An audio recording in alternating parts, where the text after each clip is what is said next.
Hello दोस्तों, स्वागत है आदित्य क्लासेस में और मैं अनिल कुमार पांडे। और दोस्तों थोड़े से गैप हो गए यहाँ पे, चूंकि कुछ ऐसी आपातकालीन स्थिति बनी और परिवार में डेंगू का एक प्रहार हुआ, जिसकी वजह से है सो मैं काफ़ी उसमें व्यस्त हो गया। इस वजह से आपके लिए वीडियो नहीं ले पाया, तो इसके लिए मैं काफ़ी खेद व्यक्त करता हूं और मेरा प्रयास होता है कि मैं निरंतर आपके लिए वीडियो लेकर आऊं। और चलिए आगे बढ़ते हैं। चूंकि यहाँ बोर्ड पे मैप बने हुए हैं, विश्व के मानचित्र को मैं बनाकर आपके लिए रखा हूं, तो इसको मिटाने से पहले इसमें कुछ इंपॉर्टेंट बातें यहाँ पर जो है सो इसको कंप्लीट करके उसके बाद आगे बढ़ूंगा। इसलिए कि 68वीं बिहार लोक सेवा आयोग प्रारंभिक परीक्षा का विज्ञापन आ चुका है और उसकी भी आप लोगों को सूचना मिल चुकी है। तो हम लोग आगे बढ़ते हैं, उसकी भी आप साथ में तैयारी करेंगे। और हम लोग आज एक महत्वपूर्ण टॉपिक, बिल्कुल दोस्तों यहाँ पर आप देख सकते हैं बोर्ड पर, ये जो आपको ग्रीन रंग के पार्ट आपको यहाँ बोर्ड पे दिखाई दे रहे हैं, यह इसी संदर्भ में बात करना चाहेंगे हम लोग। और ये टॉपिक है आज का स्वेज नहर। दोस्तों बिल्कुल यहाँ पर मैं आपको इंगित करके यहाँ पर दिखाया, क्योंकि बोर्ड पे कहीं जगह नहीं है तो यहीं पर आपको दिखा रहा हूं कि स्वेज नहर पर आज हम लोग चर्चा करना चाहते हैं। क्योंकि ये विश्व की सबसे लंबी नहर है स्वेज नहर। और स्वेज नहर ही क्यों? इसलिए कि स्वेज नहर जो आप ये जो भाग देख रहे हैं, ये जो है सो भूमध्य सागर के नाम से जाने जाते हैं, और ये नीचे के भाग देख रहे हैं, यह है सो लाल सागर के नाम से जाने जाते हैं। और बीच का यह जो है सो स्थलीय भाग है, और इसी स्थलीय भाग पर स्वेज नहर का निर्माण किया गया। क्यों निर्माण करने की आवश्यकता क्या पड़ी? तो फिर हम लोग आते हैं यहाँ पर। आप देख सकते हैं दोस्तों कि ये यूरोप है, ये अफ्रीका है, ये एशिया महाद्वीप है, ऑस्ट्रेलिया महाद्वीप है, इधर तो बाकी उत्तरी अमेरिका या दक्षिण अमेरिका को जान सकते हैं। तो ये यूरोप वाले को व्यापार जब करना होता था, इधर इस क्षेत्र में व्यापार के लिए अपने सामग्री को लेकर जब जहाजों से आना होता था, तो उनको एक लंबी दूरी तय करनी होती थी। आप देख सकते हैं ये पूरे भाग को, अर्थात पूरे अफ्रीका को चक्कर लगाते हुए उत्तमाशा आसांतरित करके वो फिर एशिया की तरफ आते थे। चाहे एशिया की तरफ आना हो, चाहे अफ्रीका के पूर्वी भाग में व्यापार करने के लिए आना हो, तो ये समुद्री यात्रा उनकी जो करनी पड़ती थी यूरोपियन कंट्रियों को। ये आज की बात कर रहे हैं, प्राचीन काल की बात मैं नहीं कर रहा हूं, जो पीछे लास्ट वीडियो में मैं बताया हूं उसकी बात नहीं कर रहा हूं। आज वर्तमान में भी यदि स्वेज नहर पे रोक लगा दी जाए तो उनको कोई भी सामान को लाने के लिए समुद्री भाग से इस तरफ से आना पड़ेगा। क्योंकि स्थलीय भाग से बहुत सारे देशों को आपको है सो उसकी सीमाओं को लांघ कर आना पड़ेगा, तो यहाँ पे समस्या बनती है। ज्यादातर हमारे व्यापार जो है वह है सो समुद्री भाग से व्यापार किए जाते हैं, समुद्री जहाज से। तो ये यूरोप के जितने भी लोग ये अफ्रीका से घूमते हुए, चाहे अफ्रीका के पूर्वी तट में हो, चाहे एशिया भाग में आना हो, चाहे आपको जो है सो ये एशिया के पूर्वी भाग में आना हो, सभी जगह जाने के लिए उनको जो है सो ये समुद्री भाग का, और काफी समय लगता था, काफी दूरी लगती थी। इसके लिए यहाँ पर ये स्थलीय भाग जो है, मिस्र का यह भाग है, और यहीं पर नहर का निर्माण किया गया दोस्तों।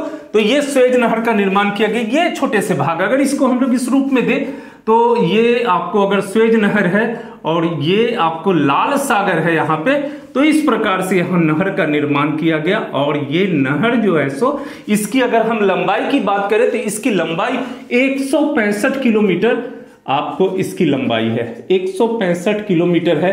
अगर चौड़ाई की हम बात करें, ये जो इसकी चौड़ाई है इसकी बात करें तो ये 48 मीटर है दोस्तों, 48 मीटर इसकी चौड़ाई है। और अगर डीप गहराई की, चूंकि जहाज के बेस होते हैं वो नीचे पानी के अंदर होते हैं, तो इसकी गहराई की बात करें अगर हम, तो ये 10 मीटर इसकी गहराई है दोस्तों। यहां याद करना है, इसलिए कि परीक्षाओं में पूछे जाते हैं। तो इसकी जो लंबाई जो हो गई, ये स्वेज नहर की लंबाई आपको जो ये भाग से लेकर ये भाग तक, चूंकि प्रश्न बहुत बार यह भी पूछा गया है कि किन दो जो है सो सागरों को यह स्वेज नहर जोड़ती है, तो ये भूमध्य सागर है। देख सकते हैं, मैं इंडिकेट भी कर दिया हूं, ये भूमध्य सागर है, जो कि ये बड़े वाले ग्रीन पार्ट दिख रहे हैं। अगर ये भूमध्य सागर की बात करें तो ये यूरोपियन महादेश को यह है सो अफ्रीका महादेश और एशिया, इन तीनों महादेश के मध्य में यह है, इसलिए इसे भूमध्य सागर के नाम से भी जाना जाता है। तो ये हो गया आपको 3, एशिया, यूरोप और अफ्रीका।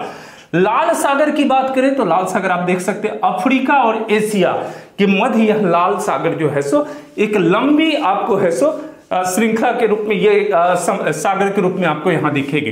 तो ये लाल सागर हो गया, भूमध्य सागर, और ये बीच में आपको स्वेज नहर। अब चलिए इसकी हम लोग लंबाई भी देख ली 165 किलोमीटर, 48 मीटर इसकी चौड़ाई है और 10 मीटर इसकी गहराई है।